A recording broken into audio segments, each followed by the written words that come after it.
Shri Tripurārahasyam Māhātmya-Khaṇḍam Aum Shri Ganesha Sharada Gurubhyo Namaha.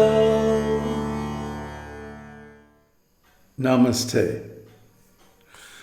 So now, as we found out last time, the origin of this mission to write down the Tripura Rahasya is actually Lord Brahma, the supreme demigod. So Lord Brahma told Narada, and Narada came to see Haritayana. And Haritayana is like, what? You want me to write this?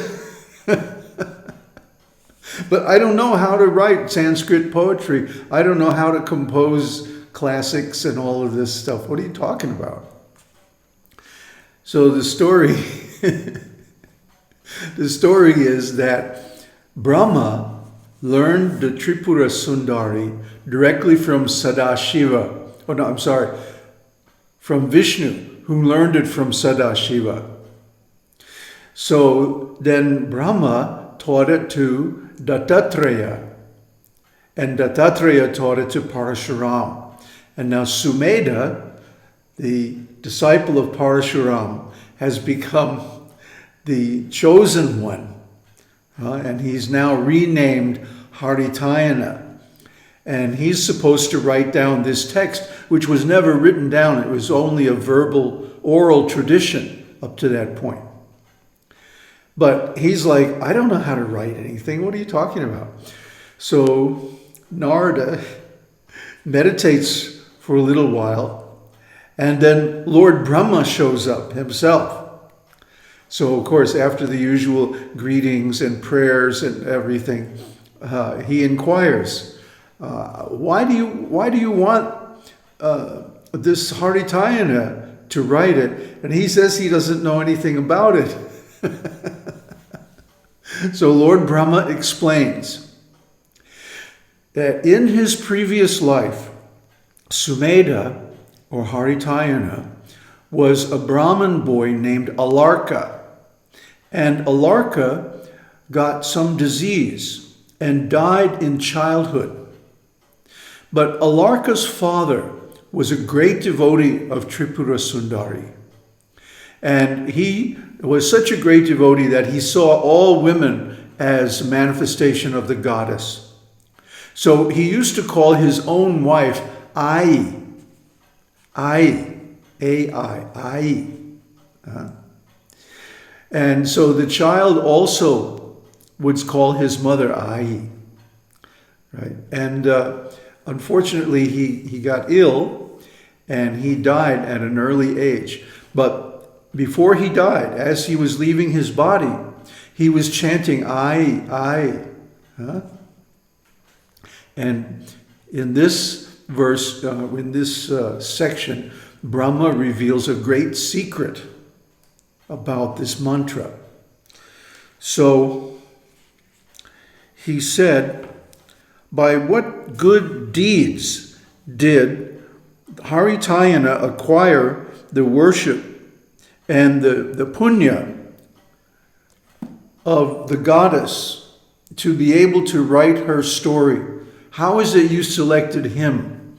What is his karma? What is his background? Well, as it turns out, this syllable ai is sacred to the goddess.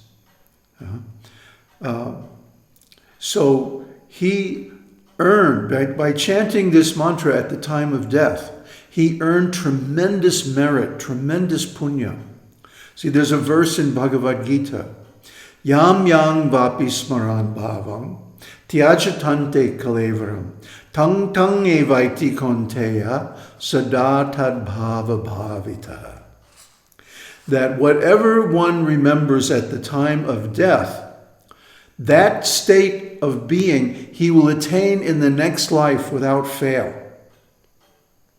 So what does one remember at the time of death? Well, there's this common knowledge that one's whole life is reviewed before the mind at the time of death. isn't it? So it's just like a reel-to-reel tape recorder, huh? When you fast forward it or reverse it, rewind the tape, and all the memories of the past life pass before the mind's eye. So what one thinks of at the time of death is what one has been doing one's whole life. So, in other words, if a person is always sunk in thoughts of the senses and so on like this, at the time of death, that's what they'll remember. And so they'll take another similar birth in the next life. But if a person is engaged in holy service, in divine worship, in deep meditation, in contemplation of the absolute truth, see, then that's what they'll remember at the time of death. And they'll go to a much higher destination. So anyway, Alarka, the Brahmin boy, was meditating on this syllable, I. And so Tripurāsundarī appeared to him and blessed him with all knowledge, all the insights, great literary ability, and so on. Gave him all these benefits as narrated by Brahma. So then Narada says, but then how come he doesn't remember it? Why, he got this great blessing, but in this lifetime, it's like he's almost illiterate. What happened? And then Brahma explains. For a long time, he repeated, I, and at the end, he died repeating it. Because of the power of that merit, the Transcendental Mother, Bālā Tripurāsundarī, appeared before him. But because of ignorantly chanting Ain, the great seed mantra, without bindu, the nasal termination, he forgot everything that had been revealed to him. Now, remember, we have explained several times, that one must chant the pranava, Aum. And you hear us chant this every time at the end of every episode. Aum Tat Sat. Aum Hari Aum. Harihi Aum. See? These little word endings are very important because they seal the mantra. You can feel it. If you chant Aum, you can feel the energy move up your nose into the third eye, the Ajna-cakra, where it becomes fixed. So people who chant Om, if they get anything out of their chanting, which they probably do because it has some intention behind it, but then they immediately forget it. They go out and get in their car and it's wiped out like it never happened. Because they don't chant with the proper nasal termination. This is the power of transcendental sound. This is the seed mantra, Ain. Ain. We have the English word I, which is pronounced almost identical with Ain. But because it has no nasal termination, even though I is a sacred word, sacred to the goddess, people get no benefit from it. In fact, the opposite, they get sunk in illusion. Because people, I know people who use the word I in every sentence. Our president, for example. You will not get any spiritual benefit from this. But if you chant Ain, that's a whole different story. So there are many confidential mantras that include this syllable, this seed syllable, Mula mantra. Mula means root. So the root mantra empowers the entire mantra or prayer in which it appears. And if one does not pronounce it properly, then the whole thing is useless. Well, not useless, but doesn't give the full benefit. So Brahma goes on to say that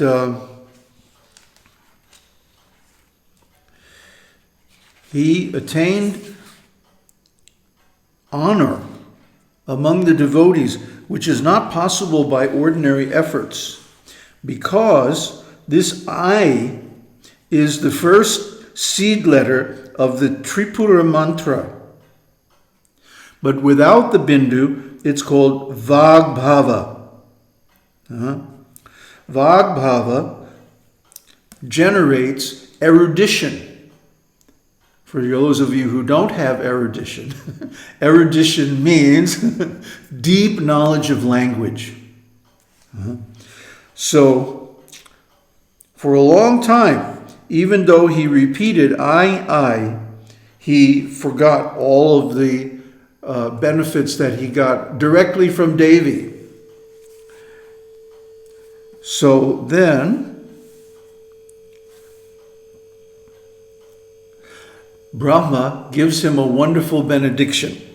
He says, "Due to the importance of the work ahead and my words, everything unseen and unheard, the past, present, and the future untold by guru, prosody, and grammar, apt meaning, and the qualities of great poetry with figures of speech will flash in his mind."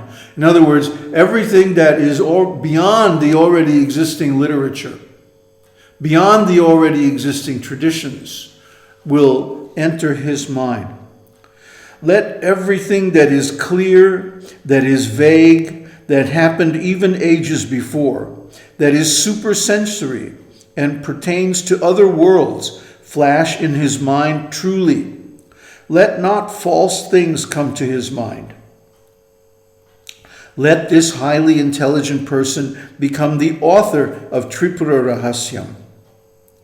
Earlier, this Tripura Rahasyam was not in the form of text. Now, composed by Haritayana, it will become a text. This excellent narration contains wonderful, meaningful stories, as we're seeing. A reading or hearing of this with devotion will please Devi Tripurambika.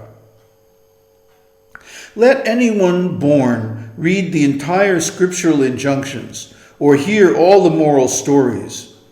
But until he studies or hears this text, Tripura Rahasyam, his reading or hearing will be incomplete. O Devarshi, another name of Narada, what is the use of talking too much? This is the essence of all literature. After understanding this text, nothing remains to be known. Till this, there will be no complete knowledge. O Sumedha, listen to my words. Starting from the words of Parashuram up to the vision of Tripura in the dream, everything will flash in your mind. Everything that you have to do will become known to you gradually. You will complete this task in 36 days. You will write 4 chapters every day. It will have 12,000 stanzas or shlokas divided into 3 portions. The first portion will be the Māhātmya-Khaṇḍa, what we're studying now. The next portion will be the Jnana-Khaṇḍa. And the third portion will be the Charya-Khaṇḍa. This is how it will be composed. Having done this extremely wonderful work, to begin with, O child, Narada, the divine sage, will listen to it with devotion. This Sumedha will be the first to narrate, and you, Narada, will be the first to listen. Saying so, Brahma disappeared, duly worshipped by Narada and Sumedha. Even Narada, worshipped by Sumedha, traveled in the direction of his liking, powered by his Veena.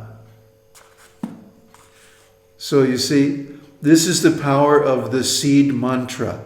Aing, aing, with the nasal termination. Move the energy up the nose. Why do you think all Vedic music and authentic chanting of prayers is accompanied by the tanpura? The strings are arranged to resonate in such a way as to generate the higher overtones, which give this aing or aung sound and move the energy up into the Ajna-cakra. So this is the great secret of the seed mantra, aing. Aung Tat Sat. Aung Harihi Aung.